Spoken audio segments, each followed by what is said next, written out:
Hola, buenas noches, bienvenidos a un nuevo Critonazo. Desde Critón les saluda Jessica Fierro. Jessica, pues soy psicóloga, especialista. Hoy pues estoy aquí de sorpresa porque Alexandra no se pudo conectar con nosotros por un compromiso personal, pero ella va a estar desde el próximo sábado. Vamos a esperar a que Nina nuevamente se conecte. Tuvimos una falla de conexión y arrancamos. Hoy el tema es el trabajo sexual. Ahí ya se conectó Nina. Dale, Nina, si quieres, mándame la invitación y de una vez te acepto.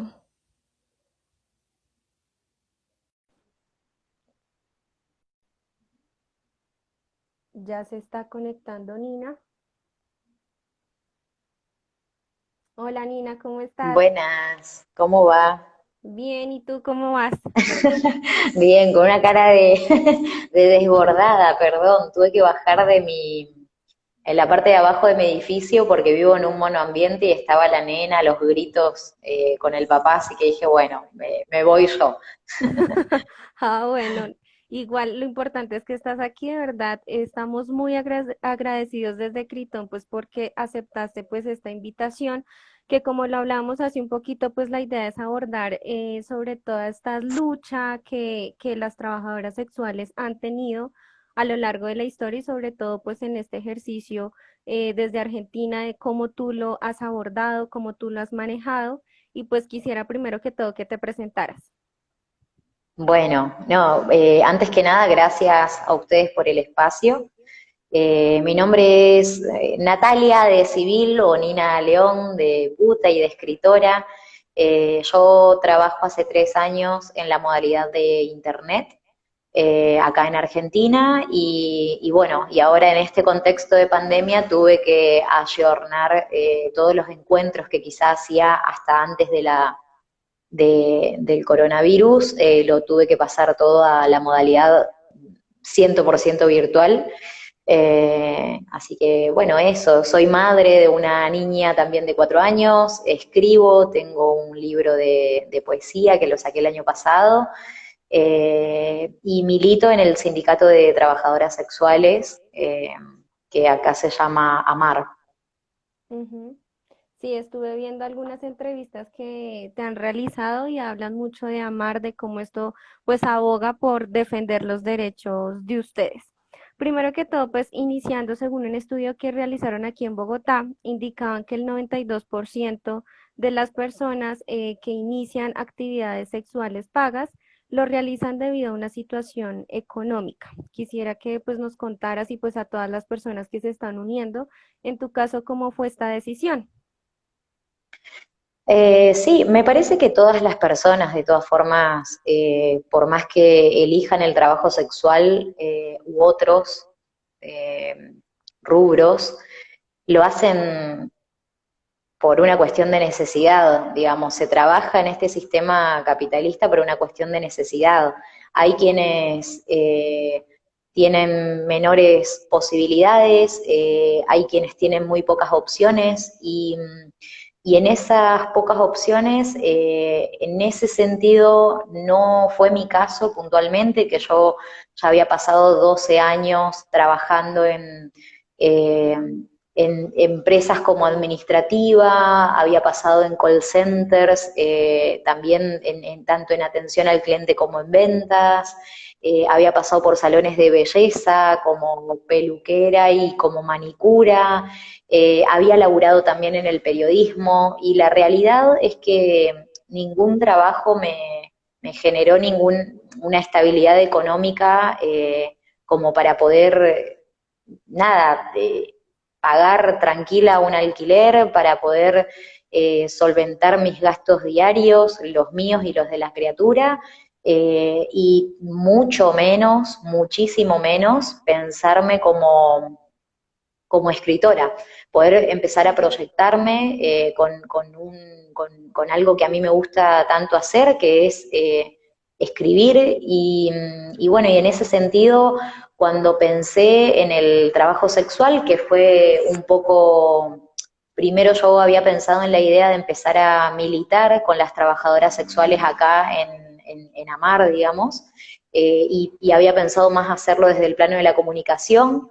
Y muy pegado a eso se dio una crisis económica personal, donde en el día a día en realidad me iba recargando más de deudas que de otras cosas. Eh, y en eso, bueno, empecé a pensar en la posibilidad de ejercer el trabajo sexual. Y bueno, me topé con quienes hoy son mis compañeras del sindicato, que bueno, varias me orientaron más o menos de qué plataformas podía ir chusmeando para interiorizarme, de qué páginas por ahí funcionaban mejor. Igual eso es como muy subjetivo también, porque hay algunas que te funcionan mejor, me funcionan mejor a mí, pero no a otras, y así. Entonces, bueno, a partir de junio del 2017 comencé a ejercer ya el trabajo sexual, y ahí pegado ya comencé también a militar adentro de AMAR. Perfecto. En esta organización de AMAR, ¿cómo es tu labor o cómo ejercen ustedes entre todas pues esta situación pues legal? Quisiera que nos comentaras cómo está la situación también legal desde Argentina. Y acá en Argentina el trabajo sexual no es una actividad ilegal, lo que sí es que nos someten de todas formas a la clandestinidad por un montón de leyes, códigos, normativas, regulaciones que terminan, digo, el Estado no es que no regula el trabajo sexual, sino que lo hace desde el punitivismo. Entonces, desde AMAR lo que se está intentando es, por un lado, apuntalar lo que es la despenalización del trabajo sexual para que desde todas las modalidades dejemos básicamente de trabajar en la clandestinidad, y por otro lado, apuntalar también la cuestión de los derechos laborales para que podamos acceder a una obra social, que nuestros hijos también puedan acceder, que podamos tener aportes jubilatorios. Tenemos un montón de compañeras que llevan más de 40 años ejerciendo el trabajo sexual, y la realidad es que hasta el día de hoy no pueden jubilarse, no pueden colgar la tanga, como le decimos nosotras, porque no tienen el Estado ahí amparándolas como parte de la clase trabajadora. Y también es una cuestión cultural, digamos, porque mucha gente nos dice, bueno, pero ¿por qué no van y pagan un monotributo con otra categoría y listo? Y comienzan a tener los aportes. El tema es que eso conduce a seguir agudizando la invisibilidad que nos propone justamente la sociedad. Nosotras queremos figurar, en todo caso, en una categoría como trabajadoras sexuales, porque si no sería estar haciendo lo mismo que estamos haciendo ahora, que es omitir nuestro ingreso principal, que es el trabajo sexual, y tener que anotarnos con otras categorías que no son las que ejercemos realmente. Y eso no aporta tampoco a desestigmatizar nuestro trabajo. Aporta simplemente a que sigan escondiéndonos bajo la alfombra las mismas personas que siguen contratando además en el día a día nuestros servicios. Ahí tú tocas un tema de que es un trabajo invisible, ¿cierto? Que es oculto, que de alguna manera existen ciertos prejuicios frente a este trabajo y quisiera que nos comentaras cómo ha sido este proceso de, pues con tu familia, cuando iniciaste, la aceptación que has tenido también con tu proceso pues social. Eh, yo creo que a mí me facilitó el hecho de comenzar desde el día uno a estar organizada con mis compañeras. Eso hizo que quizá no tuviera que pasar por los, no sé, 5, 10, 15, 20 años de doble vida por la que han pasado un montón de compañeras mías que tuvieron que lidiar mucho más con toda la cuestión del estigma, de la discriminación, del rechazo de las familias. Yo creo que no hay ninguna trabajadora sexual que pase igual, que no pase por esa situación de tener mucho miedo de contar de qué trabaja, de tener mucho miedo de que la rechacen. Pero bueno, a mí me sirvió sentirme contenida, me sirvió escuchar muchas otras historias de compañeras que han empezado a trabajar muchísimo antes que yo, de las distintas modalidades y de que, bueno, de que también supiera de entrada que lo más probable era que mi familia lo tomara mal, eh, como lo tomó, de hecho, salvo mi vieja, que fue como la que más se abrió a preguntarme todo para quedarse tranquila, para despreocuparse, para saber que estaba bien, digamos. Después el resto como que no lo tomó muy bien. Pero bueno, en ese sentido, el hecho de estar, creo que mi suerte, por así decirlo, entre comillas, fue que estuve abrazada o contenida por, en ese momento eran 23 años más o menos de sindicato. Ahora ya Amar tiene 25, 22 tenía en ese momento. Entonces, creo que esa cuestión no es menor porque realmente es duro tener que atravesar todo un proceso angustiante de estar mintiendo, generándote toda una doble vida. Yo me acuerdo que durante los 6 primeros meses les decía que en realidad lo que hacía era darles taller de escritura a las chicas ahí en el sindicato. Y nada, la verdad es que para mí era diabólico tener que convivir con esa cuestión de no poder hablar de algo que además decía, pero no, yo no estoy dañando a nadie, ¿por qué tengo que estar tan angustiada con toda esta situación? Y eso es algo con lo que convivimos todas las trabajadoras sexuales. Entonces, me parece que bueno, que el hecho de poder estar organizadas en un espacio y abrazándonos hace la diferencia efectivamente al momento de tener que llevar el día a día en una sociedad que sigue siendo todavía machista, misógina, patriarcal, que sigue todavía queriendo imponernos a las mujeres cómo tenemos que vivir nuestras sexualidades, que sigue todavía sin poder dimensionar que en realidad, si bien el trabajo sexual no es para todas las personas, hay un montón de personas que sí optamos por este trabajo, entonces, ¿qué tiene de malo, digamos, poner a disposición nuestro capital erótico? Y bueno, nada, después, en cuanto al proceso de visibilidad, yo a partir de que lo hablé con mi mamá, que para mí era como la persona principal con la cual hablar del tema y a la que más, no sé, miedo le tenía por si me rechazaba, después de pasar por ese proceso fue como mucho más simple para mí visibilizarme mediante las redes, porque también elegí comenzar a ejercer mucho más mediante las redes sociales, porque bueno, entendía que por ahí, qué sé yo, las distintas plataformas que habían de páginas o lo que sea para anunciarte, digamos, para anunciar los servicios, de todo eso a mí me quedaba mucho más a mano el manejo de las redes.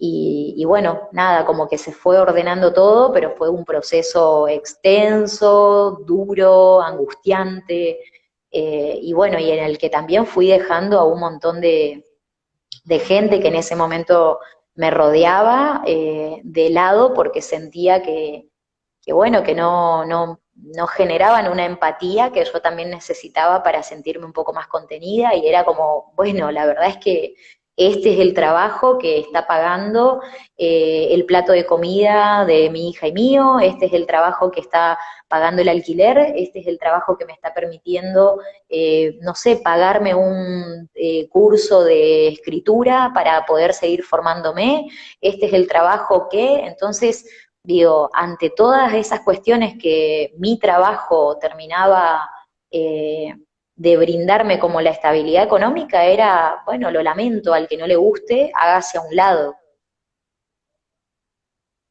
Listo, ahí mencionas y creo que respondemos la pregunta que nos hacía Andrés. Decía, ¿para qué hacer visible el trabajo sexual? ¿Qué sentido y espíritu y humano tendría? Es la pregunta que nos hace y creo que ahí estamos muy ligadas a que son personas como tú mencionabas, eres mamá, tienes tus gustos, tienes tus aspiraciones, tienes también tus sentimientos, tus miedos, tus aspiraciones a futuro.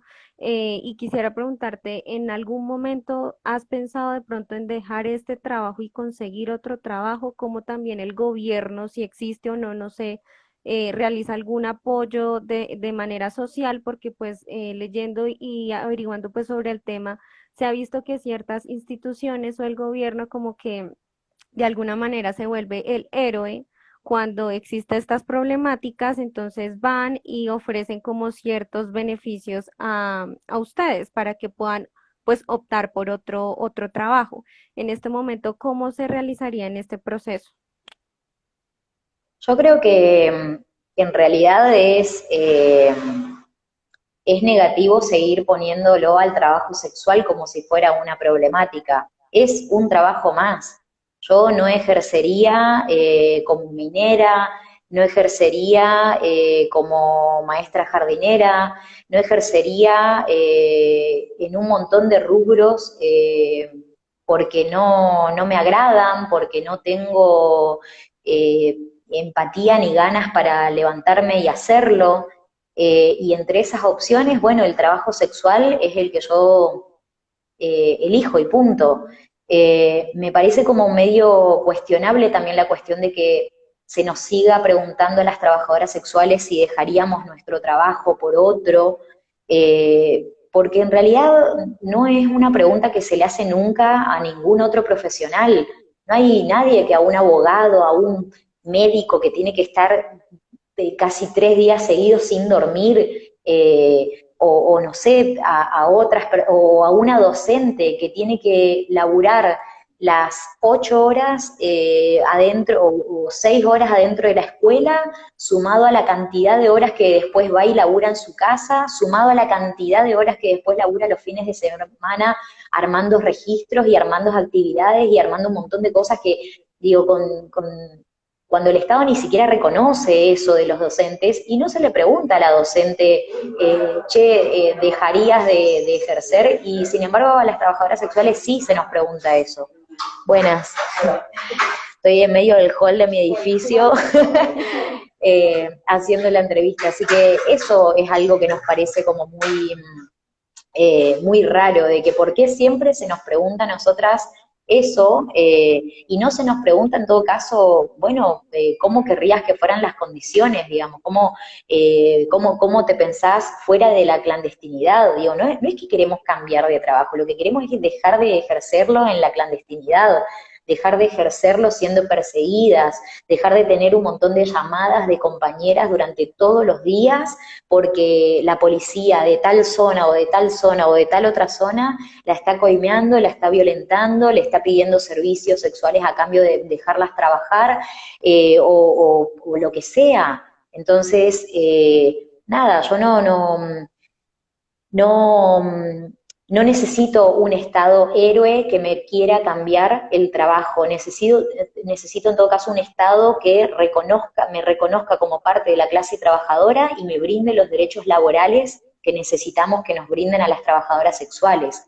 Necesitamos que nos saquen toda esa cantidad de leyes, de normativas que han criminalizado el trabajo sexual históricamente, por lo menos acá en Argentina, que dejen de tirarnos todo el sistema punitivo como respuesta a lo que necesitamos, que son derechos laborales, y que nos saquen de la clandestinidad. Es todo lo que pedimos. Y en ese sentido, no queremos que se sigan desoyendo nuestras voces para llevar la discusión a otro lado. Necesitamos que presten atención a lo que pedimos y ya. Ahí tú tocas un tema de la policía. ¿Cómo es la situación actualmente con la policía, teniendo en cuenta que pues en ciertas investigaciones, noticias y demás, se indaga de que la policía de alguna manera pues extorsiona con dinero a las trabajadoras sexuales? No entendí la pregunta, perdón. Sí, la policía en Argentina, leyendo algunas noticias, indicaban que la policía también extorsiona a las trabajadoras sexuales por el Sí, desconocimiento que existe frente al trabajo que ellas puedan ejercer. Quisiera que me comentaras cómo es esta relación y desde Amar cómo están realizando pues esta apertura para que las trabajadoras sexuales pues dejen a un lado el desconocimiento y se apropien también de los derechos que de alguna manera puedan ir pues abarcando. Sí, desde Amar se hace muchísimo trabajo territorial. Eh, Nosotras, con la excusa de hacer recorridas por las zonas de trabajo sexual, para vincularnos también con nuestras compañeras que ejercen en la modalidad de calle, lo que hacemos es ir a las zonas de trabajo, entregar los preservativos bueno, obviamente que son sus herramientas de trabajo, y ahí aprovechamos como para ir hablando, primero para que sepan que existe un sindicato en el cual pueden sentirse contenidas para las problemáticas que tengan, no son solamente las problemáticas de la cuestión de la policía, lo que les pasa en el día a día, entonces en ese sentido tratamos de, bueno, de ir vinculándonos así, de a poco, y de a poco también las compañeras se van dando cuenta que en realidad no se les pide nada a cambio, digo, no hace falta que estés afiliada a Amar para que Amar te pueda estar ahí en el día a día de acuerdo a las necesidades y urgencias que tengas. Entonces, en ese sentido, cuando las compañeras se van dando cuenta de la buena disposición que hay, digamos, del trabajo territorial que tiene Amar, solas también se van acercando después nada, a ir diciéndonos, bueno, mirad, estamos teniendo muchos problemas con la policía, sobre todo tales días, en tal horario siempre aparecen a querer coimearnos, o nos llaman directamente desde la zona de trabajo para decirnos, están maltratando a 3 compañeras, que sobre todo cuando sos migrante, cuando sos traba, la pasan peor. Y bueno, y nada, y eso, vamos dejándoles los teléfonos, van sabiendo que también tienen acceso a asesoría legal en caso de que así lo deseen, que todo eso es gratuito, que tienen acceso a talleres de salud integral en caso de que también lo necesiten, que tienen acceso a asesoría legal en caso de que tengan problemas también. Muchas son madres, casi el 90% de las trabajadoras sexuales son madres jefas de hogar que tienen entre 1 y 7 hijos, muchas de ellas tienen y han tenido problemas con las tenencias solamente por ser trabajadoras sexuales.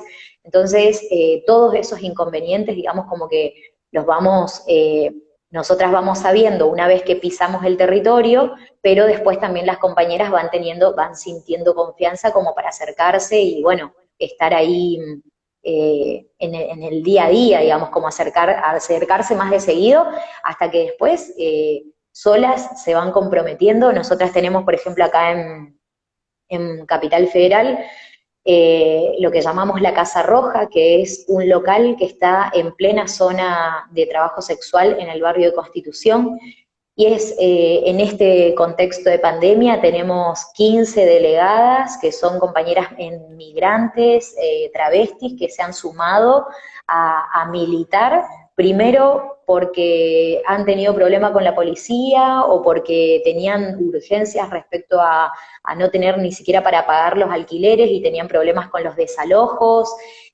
o estaban en situación de calle o con problemas de consumos, o simplemente no tener ni siquiera un bolsón de mercadería para la semana. Entonces, para todo eso nos comenzamos a organizar también en este contexto con un fondo de emergencia nacional que lo lanzamos ya a mediados de marzo y lo seguimos sosteniendo porque obviamente que acá la cuarentena se sigue extendiendo y las necesidades se siguen agudizando también. De hecho, empezamos trabajando con más o menos 300 compañeras de acá, de Capital Federal, y hoy por hoy ya abarcamos a 10.000 de 15 provincias. Bien, son bastantes. Ahí pues leyendo los comentarios nos dicen, por ejemplo, cómo quisiera que la gente las viera y las aceptaran, que es un trabajo sexual y no las sigan estigmatizando por falta de información. Nos dicen también que son derechos humanos como cualquier trabajo. Ahí tú tocabas un Totalmente. tema importantísimo y es el rol de ser mamá con el trabajo sexual. cómo de pronto existen mitos de que los hijos de las trabajadoras sexuales sufren de pronto de algún tipo de discriminación, rechazo. Quisiera tú como madre de familia, ¿cómo has abordado pues la educación de tu hija? Ella cómo conversa contigo de esta situación como tal de que es tu trabajo. En mi caso, yo lo abordé al 100% con total claridad, con total normalidad, sin mentirle nunca a nada de lo que ella me quiso ir preguntando en sus distintas etapas de vida. Sí me consta de un montón de hijas, hijos, hijes de trabajadoras y trabajadores sexuales que han pasado por un montón de situaciones desafortunadas, de mucha discriminación, de sentir mucho odio por el trabajo de sus madres, de sentir mucho dolor por ver también que en realidad llevaban una vida normal con sus madres, pero que todo se tornaba angustiante cuando su madre se tenía que vincular con el afuera. Entonces, al ver todas esas situaciones de rechazo y de discriminación, obviamente que nadie quiere que a su madre la maltraten. Y bueno, y en ese sentido sí, hay muchos hijes que igual Amar tiene 25 años en Argentina y ha servido muchísimo para contener también a les hijes de las trabajadoras sexuales, a tal punto de que muchas han pasado por procesos sanadores, conociendo a las compañeras de sus madres. Entonces, en ese sentido, creo que también es muy productiva la organización y bueno, y obviamente que nuestras hijas, qué sé yo, cuando tenemos reuniones y no tenemos con quiénes dejarlas, las llevamos y a veces se ponen a jugar entre ellas, entre ellos, entre ellas, mientras nosotras estamos eh, en reunión. Entonces van creciendo también con naturalizando, que en realidad no tiene nada negativo. De hecho, tenemos hijos que quieren ser abogados del día de mañana para defender a las trabajadoras sexuales. Entonces, me parece que, bueno, es mucho más amoroso lo que ellos van viendo, de cómo nos vamos organizando, de cómo nos vamos conteniendo, de ante situaciones que nos generen miedo, porque, bueno, no sé, por ejemplo, esta cuestión de la tenencia, que es como algo que ha sucedido bastante, eh, ellos ven también toda nuestra preocupación por quedarnos sin nuestros hijos y nuestras hijas, sienten también todo lo injusto que es, que solamente porque sus madres son trabajadoras sexuales se les plantee eso, digamos, como posibilidad de quedarse sin sus hijos solamente por ser trabajadoras sexuales.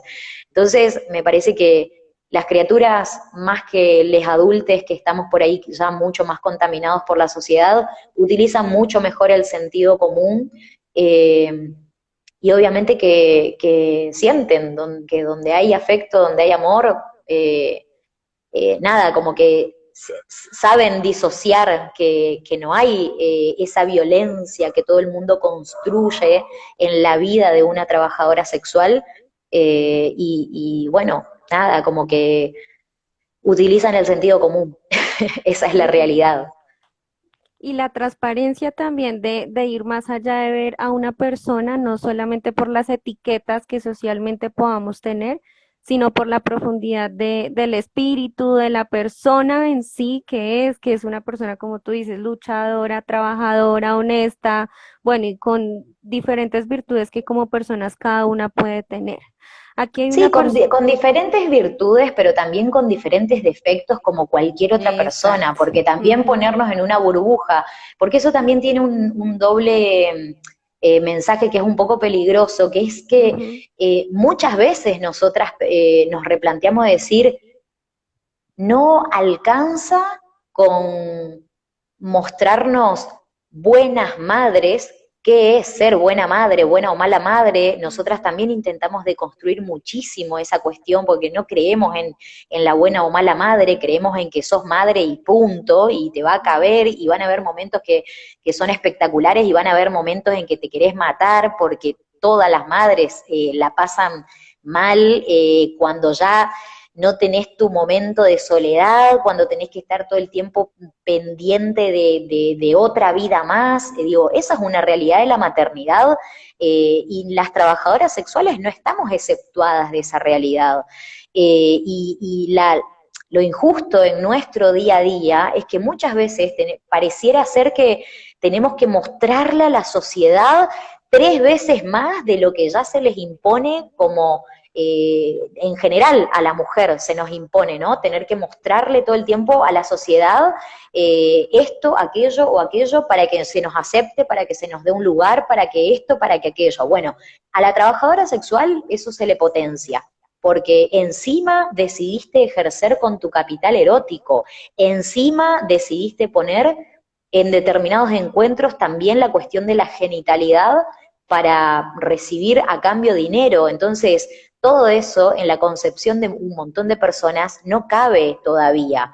Y en ese sentido es como si todo el tiempo tuvieras que estar demostrando, demostrando, demostrando, y a veces ni siquiera así alcanza. Entonces, nosotras también tratamos de contenernos mucho desde ese lugar, de decir, pucha, me está pasando esto, me estoy sintiendo muy incómoda porque siento que nunca es suficiente, porque siempre me van a estar machacando solamente por ser puta. Y bueno, entonces también vemos de contenernos y de cachetearnos entre nosotras mismas, de decir, bueno, no, pero loca, es la proyección de la afuera, no te puedes hacer cargo de la proyección del mundo, que se hagan cargo también las personas de que no sé, no tuvieron la educación sexual integral suficiente como para entender que sí, que las trabajadoras sexuales existimos y que trabajamos también con nuestra sexualidad. Digo, igual muchas trabajadoras sexuales tampoco hemos tenido educación sexual integral suficiente, digamos, de hecho en Argentina es algo por lo que seguimos luchando también, digamos, para que se implemente desde el nivel inicial y para toda la vida, porque es algo que necesitamos replantearnos y conocerlo y abordarlo y demás. Pero bueno, es eso, por ahí es como un poco injusto eh, querer vernos todo el tiempo los defectos sin entender que solo las virtudes, sin entender que somos personas comunes y corrientes y que también tenemos defectos y que no por ser trabajadoras sexuales esos defectos se tienen que potenciar siempre, Ujú. como termina pasando. Totalmente. Somos seres humanos que, como tú dices, tanto virtudes como situaciones por mejorar y defectos existen. También ahí tocabas un tema interesante y es cómo de alguna manera tenemos que encaminarnos a la educación sexual. Desde Critón estamos muy de acuerdo a que la educación sexual es totalmente necesaria porque creo que cuando tenemos conocimiento de nuestros derechos, del disfrute también de nuestra sexualidad, pues ahí vamos a disminuir un montón de situaciones que pueden ser pues peligrosas de alguna manera en no poder manejar pues de manera adecuada nuestra realidad sexual, de sentirnos de pronto culpables, incómodos con ciertas acciones y demás que se puedan tener. Y me gustaría tocar ahí un tema directamente a una pregunta que nos hace Carlos. Dice, ¿cuál es la situación de los casos de esclavitud sexual o trata de personas y cómo se aborda desde las organizaciones que trabajan efectivamente por la regulación del trabajo sexual? No sé si Amar también aborde un poco del tema pues en esta situación. No, no, porque para eso el Estado invierte mucha plata desde hace muchos años en instituciones que están puntualmente, en teoría, luchando contra las redes de trata de personas. Acá en Argentina lo que termina pasando es que hay una ley antitrata que quita el concepto de consentimiento, entonces mete todo en una misma bolsa y como consecuencia hace 12 años más o menos que se implementó esa, o 12 años, ya estoy perdida con los años, pero más o menos esa cantidad de años hace que se implementó y la realidad es que se ha criminalizado enormemente a todo el colectivo de trabajadoras sexuales. Nosotras formamos parte de un sindicato y nosotras lo que queremos es que se despenalice el trabajo sexual y tener derechos laborales. Nuestra lucha está ahí, digamos. Hay gente que está cobrando luchar contra la trata de personas. No es una tarea que nos competa, digo, a un docente para mejorar sus paritarias no se le está exigiendo que vaya no sé, a fijarse la situación de los mineros. Entonces, a las trabajadoras sexuales tampoco nos tienen que adjudicar una cuestión que no nos corresponde, digamos. Nosotras ya tenemos nuestras luchas y nuestros ejes y nuestras agendas, y en ese sentido, bueno, diferenciamos. Trata de personas no es trabajo sexual, trata de personas con fines de explotación sexual, porque también hay trata de personas con otros fines, y ni siquiera hay leyes que trabajen esas distintas tratas que existen en los campos, en las textiles, pero bueno, nada, hay una cuestión ahí específica en torno a la sexualidad, y en torno a las mujeres también, porque la ley antitrata ni siquiera aborda otros géneros, y nada, y en ese sentido, desde Amar lo que hacemos es luchar para que se nos reconozcan los derechos laborales. Sí, ahí Sensitive aclara y dice, una cosa es el trabajo sexual elegido y otra cosa es la trata de personas que son forzadas a ejercerlo. En esta oportunidad, pues Ujú. vamos es hacia el trabajo sexual. Hay ciertos mitos sobre el trabajo sexual y quisiera comentarte uno y pues que lo discutamos, que tú puedas pues darnos la respuesta. Dice, el trabajo sexual y la prostitución son formas fáciles de ganarse la vida. Normalmente dicen eso. ¿Tú qué dices? No, creo que ningún trabajo es ninguna forma fácil de ganarse la vida. Digo, la forma fácil de ganarse la vida sería que heredemos 3 departamentos y que con eso podamos alquilar toda la vida y vivir de los alquileres. No hay forma más fácil que esa, digamos. Todo lo que sean trabajos, qué sé yo, todo tiene sus pros y sus contras. Para nosotras es muy difícil tener que lidiar en el día a día con todo el estigma de ser trabajadoras sexuales, es muy difícil tener que pasar por un montón de situaciones de estigma y discriminación, es muy difícil tener a la policía persiguiéndote, hostigándote, coimeándote, violentándote y sintiéndose con el poder de hacerlo solamente porque sos trabajadora sexual. Es muy difícil, como les contaba antes, enfrentar nuestra realidad con nuestras familias. Creo que de fácil el trabajo sexual no tiene mucho. Sí te brinda la posibilidad, que no te la brinda quizá muchos trabajos, de poder mínimamente ser tu propia jefa, manejar tus horarios, imponer tu tarifa, elegir qué servicios vas a hacer y cuáles no, ver a qué clientes vas a atender y cuáles no. Te brinda también muchas posibilidades, al menos como lo ejercemos muchas de nosotras, de organizarte con tus propias compañeras para generar todas tus propias redes de autocuidado. Digo, desde ese lugar lo vas transformando en algo un poco más ameno, pero porque vamos pensándonos entre nosotras mismas de acuerdo a todas las problemáticas que ya acarreamos, digamos. Pero me parece que ningún trabajo es del todo fácil o plata fácil como lo piensan.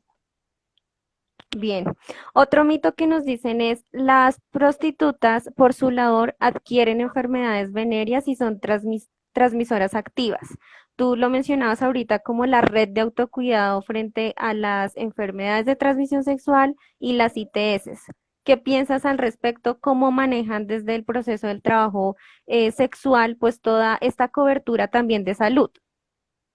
Ese es un estigma que carga la sociedad en realidad hacia nuestro trabajo. No es la realidad de nuestro trabajo. De hecho, nosotras hacemos muchos talleres o cursos de promotoras de salud con ONUCIDA, que es una organización que a nosotras nos ayuda muchísimo acá en Argentina. Y en una que hicimos hace un año y medio más o menos, solamente el 2% de las trabajadoras sexuales tenía, era portadora de HIV, y estaba sumamente controlada, digamos, y no era el foco ahí, digamos, el foco era en los hombres en teoría eran héteros, pero no, y que no se cuidaban al tener relaciones sexuales con otros hombres, y que después se terminaban contagiando, pero también se lo terminaban trasladando a sus propias parejas. Eh, no, nosotras tenemos un montón de talleres en ese sentido de salud integral, y bueno, de hecho, la reglamentación, que es una forma de modelo de regular también el trabajo sexual, que, por ejemplo rige en Uruguay, es una ley súper sanitarista que ha nacido de hecho de la idea de que la trabajadora sexual era un foco infeccioso. Pero bueno, nada más lejano que eso. La realidad es que nosotras, buenas, la realidad es que trabajamos con nuestro propio cuerpo, entonces en ese sentido estamos todo el tiempo teniendo talleres, y bueno, y formaciones para conocernos, digamos, pero no solamente por ser trabajadoras sexuales, lo tiene que hacer toda la gente.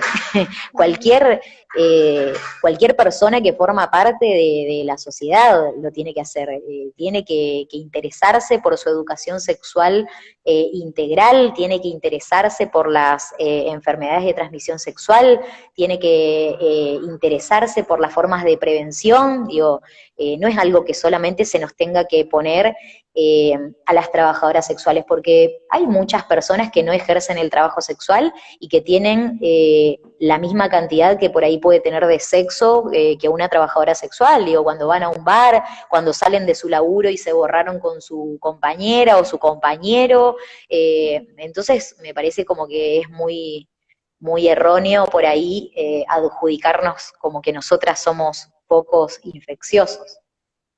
Bien, ahí Carlos nos aporta, dice, las trabajadoras sexuales son las más cuidadosas y las que menos ITS o ETS, enfermedades o infecciones de transmisión sexual, tienen con relación a la población general. Como tú dices, Ujú. como seres humanos, todos tenemos como tal el deber de conocer nuestros derechos y tener el cuidado como tal en nuestra salud integral, sexual, física, mental y demás.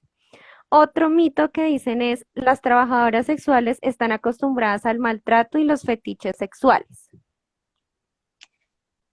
Los fetiches sexuales son muy distintos a los maltratos. Eh, Me parece que acá hay algo para complejizar. Por un lado, no se puede romantizar el trabajo sexual como no se puede romantizar ningún trabajo, porque como dije antes, todo tiene sus pros y sus contras. El trabajo sexual también te expone, obviamente, a ver a clientes machistas que pueden llegar a violentarte. A mí no me ha pasado en 3 años. Conozco un montón de compañeras a las que tampoco les ha pasado, y conozco compañeras a las que sí han tenido que ver algún machirulo que terminó pasando por alto lo que habían consensuado, o incluso teniendo actitudes violentas. Eso no nos pasa de todas formas por ser trabajadoras sexuales, nos pasa por ser mujeres, lesbianas, travestis, trans o no binarias, ofreciendo servicios sexuales, y muchas veces a hombres. Me parece que es erróneo querer adjudicarnos de todas formas que nosotras estemos atendiendo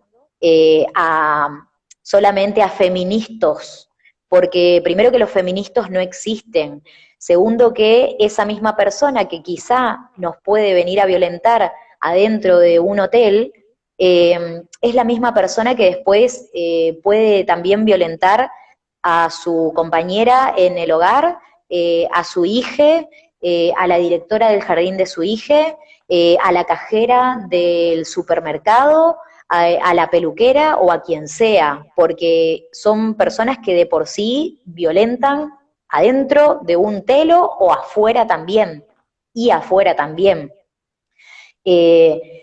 Sí, nosotras tenemos muchísimas posibilidades en ese sentido, como te dije antes, obviamente que tenemos redes de autocuidado en las distintas modalidades, que no las estamos vociferando tampoco a la afuera, sino cualquier tarado las pasaría por alto. Entonces, sí tenemos redes de autocuidado que las generamos entre nosotras mismas, y muchas de esas redes de autocuidado incluso después nosotras nos replanteamos de usarlas también por fuera del trabajo sexual, porque muchas veces decimos, che, nunca nos detuvimos a pensar que en realidad cuando nos borramos y nos vamos a un bar y después nos vamos a, porque nos pinta irnos con un chabón, ¿por qué nunca utilizamos estas mismas redes de autocuidado si no sabemos en realidad a quién vamos a ver? Y el trabajo sexual lo que tiene es que también eh, tenés muchas cosas que consensuás previo a ver a la persona. Y en general, las personas que te vienen a ver, que no son solo hombres, además, eh, no quieren tener problemas. Lo que quieren es pasar un momento de, ya sea de contención o un momento de sexo así mecánico, rápido y sacarse de encima, no sé, hay muchos clientes y clientas que contratan nuestros servicios, desde personas sumamente tímidas a las que les da una angustia terrible tener que generar toda una cita con una persona a la que no pueden encarar porque no pueden encararle ni siquiera al espejo de la timidez que les desborda. Tenés personas con diversidad funcional que no accederían de otro modo a sentir placer porque no van a tener a sus madres pajeándoles para poder sentir placer y que acuden a las trabajadoras sexuales para eso, para conocer su propia sexualidad también. Tenés personas que solamente quieren pasar un momento de contención y acompañamiento y muchas veces ni siquiera llegás a la cuestión genital.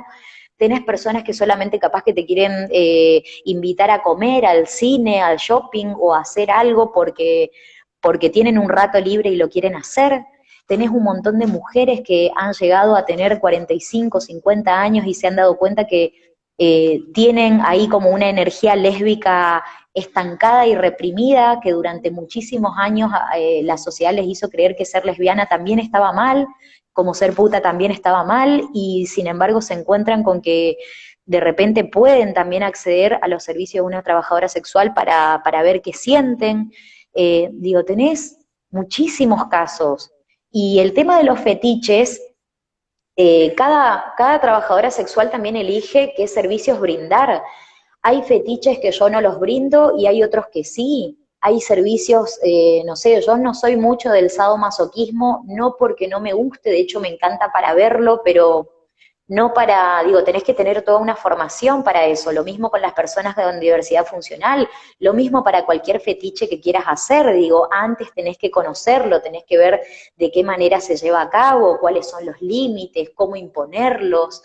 Entonces, en ese sentido, me parece que se trata simplemente de entender a la sexualidad tan ilimitada como la cantidad de personas que conformamos este planeta, y que en ese sentido todas las mentes vienen de una historia y vienen de traumas o no, y que la sexualidad forma parte también de un redescubrirnos y entendernos un poco más, y ya.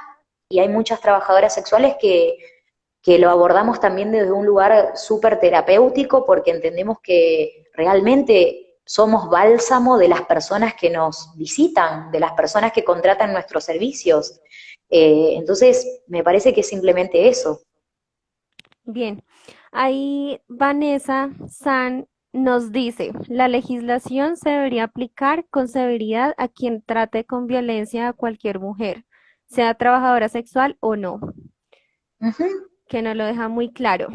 Johan Bass nos dice, ¿cómo, cómo manejan la seguridad entre las trabajadoras sexuales cuando pasa un caso de violencia si la policía de alguna manera también las puede violentar a ustedes? En este caso, cuando tú decías que hay un bajo porcentaje de las trabajadoras sexuales que tú conoces que sí han sido víctimas de maltrato de los clientes, ¿cómo se acobija la legislación? ¿Ellas pueden ir a denunciar? ¿Cómo se maneja? No, la realidad es que acá la policía se te caga de risa y además que es súper violenta. O sea, no puedes ir a denunciar a la misma persona que te está maltratando, digamos, no puedes ir a una comisaría cuando son sus propios compañeros los que te están violentando. Nosotras lo que tenemos en este momento es como, digo, no dejan de suceder eh, casos de violencia institucional, todo el tiempo tenemos que estar lidiando contra eso. Lo bueno que dentro de todo tiene este momento, este contexto, es que al existir el Sindicato de Trabajadoras Sexuales, ellas, muchas saben que está, muchas tienen los contactos de las compañeras nada, que a las que pueden llamar y automáticamente van a salir a ayudarlas, a brindarles la asesoría legal que corresponde, a acompañarlas con todo lo que corresponda hacer, a contenerlas. Y bueno, o sea, buscamos como esa alternativa, entendiendo que el Estado no se hace cargo, por lo pronto, ni de reconocernos como trabajadoras, ni de dimensionar lo que implica para nosotras seguir trabajando en la clandestinidad, expuestas justamente a muchísima violencia institucional. Bien. Ahí nos dice también Vanessa, tema muy delicado el del consumo erótico, pero tal como Nina lo está diciendo, la mayoría de los consumidores tienen una necesidad o un vacío emocional, Todas como las tú lo personas tenemos comentas. necesidades y todas las personas Ujú, tenemos vacíos emocionales. Me parece que adjudicarle esa característica solamente a nuestros clientes es un error. Todas las personas tenemos en la medida que sea, porque todas venimos con traumas, con historias, con un ADN cargado de violencia y represión, venimos de mucho machismo, misoginia, y mucho sistema que nos, como dije antes, nos ha querido gobernar siempre a los deseos de las mujeres, lesbianas, travestis, trans, a todo lo que no sea hombre. Entonces me parece que, bueno, es simplemente hacernos cargo de que si hay muchísima gente que no son solo hombres que consumen, que ujú. contratan nuestros servicios sexuales, no puede ser una opción de la sociedad querer seguir ocultándonos bajo la alfombra.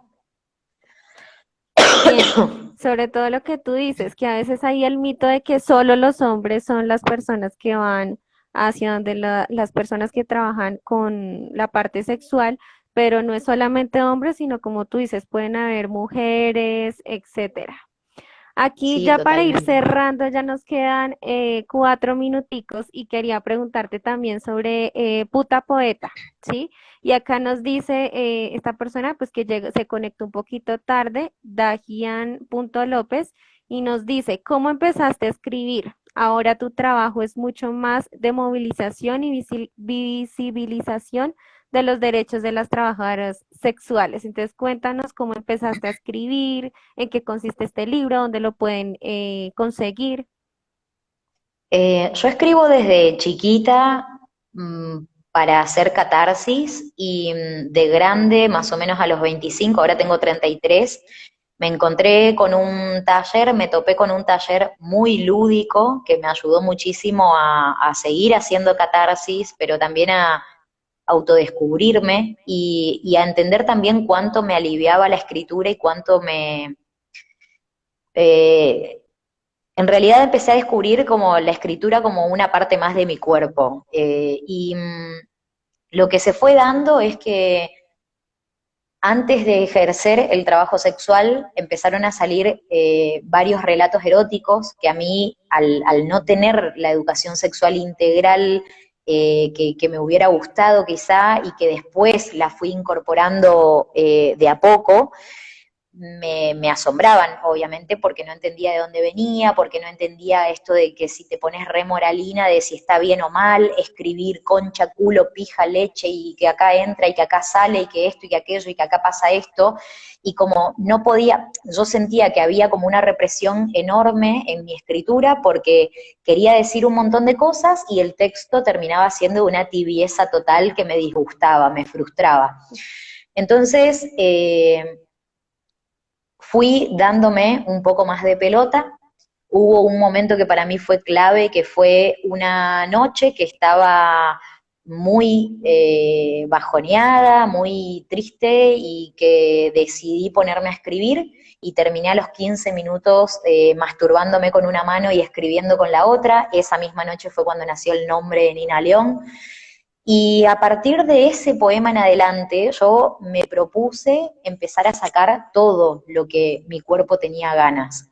A los pocos meses yo arranco a ejercer el trabajo sexual, ya venía teniendo como una inquietud muy fuerte respecto a lo erótico, a lo sexual, a lo que mi cuerpo estaba ahí como reteniendo mucho y como que yo sentía que estaba todo muy atrapado. Y bueno, y en eso, cuando yo arranco a ejercer el trabajo sexual, para mí fue un grado de liberación tal, porque en realidad lo que siento que sucedió es que complementó mi escritura todo lo que yo sentía que iba pasando en el trabajo sexual o todo lo que yo iba todos los encuentros para mí eran una cosa nueva, entonces iba prestando atención, iba siendo muy observadora de todo lo que iba pasando y todo eso me generaba muchas más ganas de escribir y de hacerlo de una manera mucho más atrevida.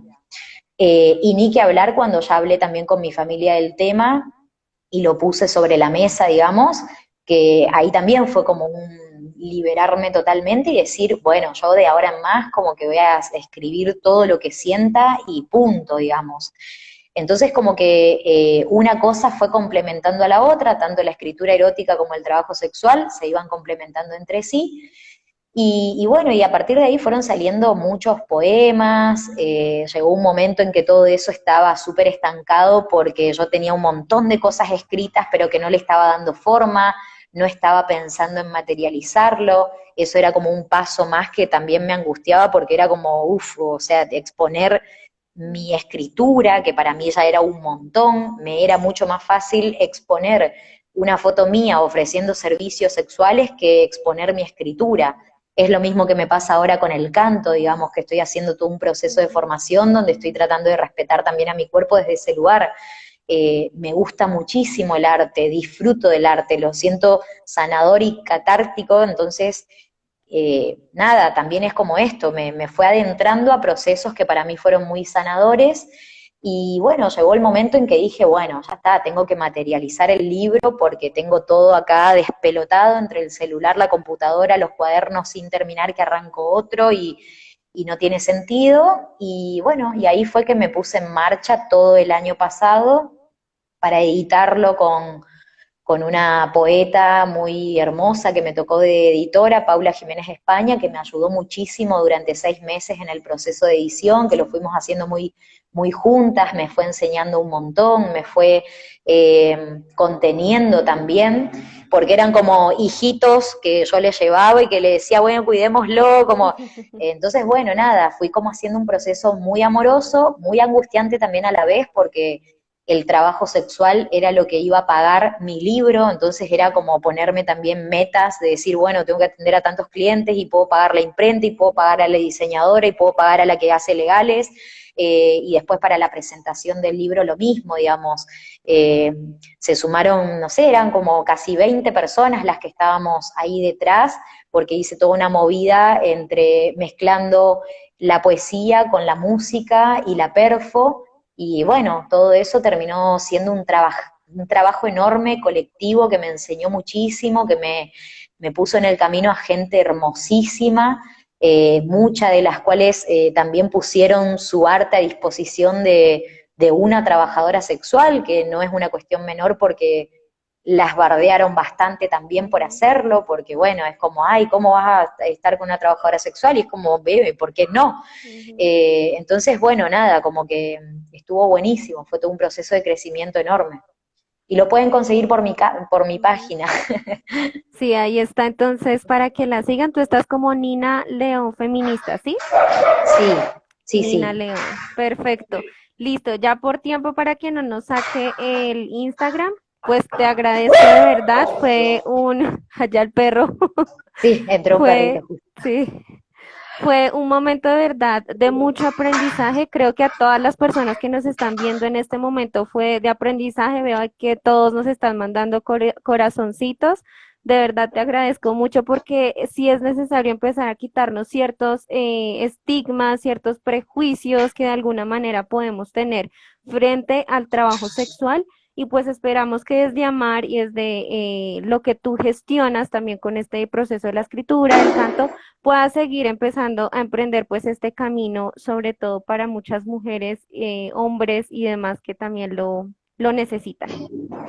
Bueno, gracias a ustedes, Jessy, por el espacio. Es súper valioso para nosotros poder hablar con, bueno, supongo que hay personas de Colombia también escuchando, entonces Ujú. es súper necesario para nosotras seguir sensibilizando respecto a nuestra situación y a nuestras problemáticas y demandas. No nos da igual que la sociedad siga siendo tibia y que siga escuchando y decidiendo dar vuelta a la cara. Necesitamos que nos apoyen. Y bueno, nada, en este contexto de pandemia también se vio muchísimo la situación nuestra de cuánta consecuencia genera estar en la clandestinidad, sobre todo en contextos tan duros como este que se está viviendo ahora por el coronavirus. Así es. Muchas gracias. Nos quedan 5, 4 segundos y nos vemos en YouTube. Yo